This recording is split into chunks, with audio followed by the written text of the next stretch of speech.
Diddy, right? I mean, the guy's whole image, his brand, it's all about, like, the ultimate luxury lifestyle. Oh, absolutely. Private jets, those insane parties. Right. And now, MDC Brooklyn. I mean, you can't get much further from that world. It's pretty much the opposite, yeah. And then you throw that curveball in, suicide watch right after he gets locked up. I mean, what's the deal? Exactly. It's wild. That's what makes this whole thing so fascinating, though, right? I mean, we're going past the headlines here. We're trying to figure out what's really going on with Diddy's case, what it's actually like inside MDC Brooklyn, and why being a celebrity, someone used to that level of, I don't know, privilege, might actually make them more vulnerable in a place like that. So let's break this down. For anyone who hasn't been following every little detail, what are the actual charges against Diddy? Sure. So Diddy is facing some serious charges. We're talking racketeering, sex crimes. This is big league stuff. Okay, wow. Yeah. And racketeering, that might sound a little, like something out of Goodfellas or something. Yeah, a little bit. Basically, it means there's a pattern of criminal activity, often involving things like extortion, bribery, usually within some kind of organized group. Intense. So we're not talking about, like, unpaid parking tickets here. No, not at all. And the other key thing here, and it's important for everyone to understand this, Diddy has pled not guilty to all these charges. Right. And that not guilty doesn't necessarily mean he's claiming innocence. It's really just the start of the legal process, the first step. It means his team is gearing up to fight this hard. And they're fighting. It seems like they're pulling out all the stops. One thing that really stood out to me from those court documents, they were trying to get him bail. And their argument was basically, look, Diddy's got this $48 million house, a private jet. He's not going to risk losing all that by taking off. Exactly. And that right there, that little detail opens up this whole other can of worms about, like, fairness in the justice system, right? Imagine if this wasn't Diddy. Right. Imagine if this was someone who didn't have that kind of money, those resources. Would their bail hearing even be a conversation? Would owning a house, if they even owned one, be seen as this, like guarantee that they'd stick around? It makes you question if everyone really is treated equally under the law. It's a really good point. And then there's the whole suicide watch thing. We read that his lawyers are saying he's, strong, focused, ready for this. So how do you square that with being put on suicide watch? That seems pretty extreme. It is a bit of a head-scratcher, isn't it? Yeah. But here's the thing. Think about it from Diddy's perspective. This is a guy who's used to having, well, everything at his fingertips, right? Right. And suddenly he's in MDC Brooklyn, where everything's decided for him.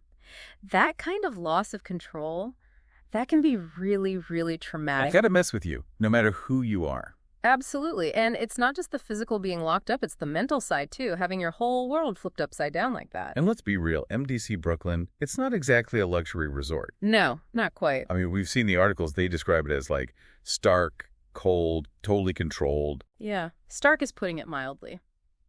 Imagine going from Diddy's lifestyle to that routine. Wake up at the crack of dawn, mandatory chores, head counts all the time. Intense. Plus, you're living with this constant fear. You don't know what's going to happen next. You can't even see your loved ones whenever you want. That's got to do a number on you. Yeah, for sure. And then you factor in what that former warden, Cameron Lindsay, said.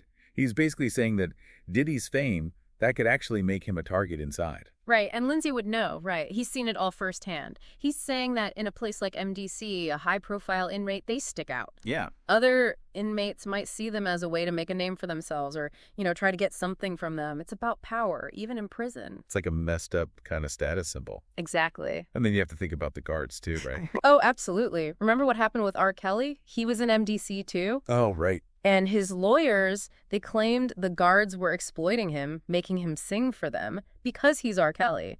Now, whether or not that actually happened, it just shows you how power dynamics play out in these places. Yeah, it's like celebrity doesn't protect you behind bars. It might even make you more vulnerable. Exactly. And that's what's so important to remember. Even if all these charges against Diddy get dropped, even if he's totally cleared, this experience, it leaves a mark. It's got to change you.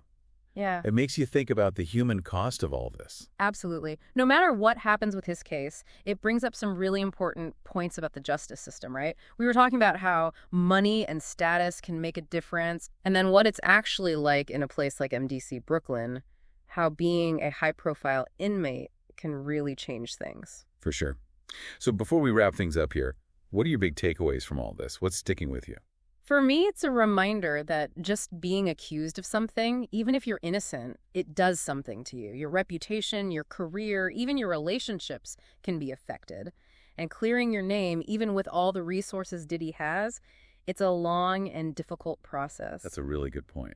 It's easy to get caught up in the legal stuff, but at the end of the day, there's a human being at the center of it all. Right. And it really makes you think about the justice system as a whole, doesn't it? It's not always black and white, guilty or innocent. There are so many other things going on, like we've been talking about. Yeah, for sure. And here's a final thought, a hypothetical one. Let's say Diddy beats these charges. He's a free man. Do you think going through something like this, seeing that side of things, how do you think it changes a person? It's tough to say for sure, but an experience like this, it has to change you in some way. Maybe he comes out with a new appreciation for freedom, or maybe his priorities change. Maybe he sees the flaws in the justice system in a whole new light. Or maybe it leads him down a completely different path. Exactly. It's often when we're faced with these huge challenges that we learn the most about ourselves and what really matters. That's a powerful thought to end on. Thanks for diving into this with me today. It's been really eye-opening. Absolutely, it was a good one. And to everyone listening, keep asking the tough questions. Don't just accept the headlines at face value. There's always more to the story.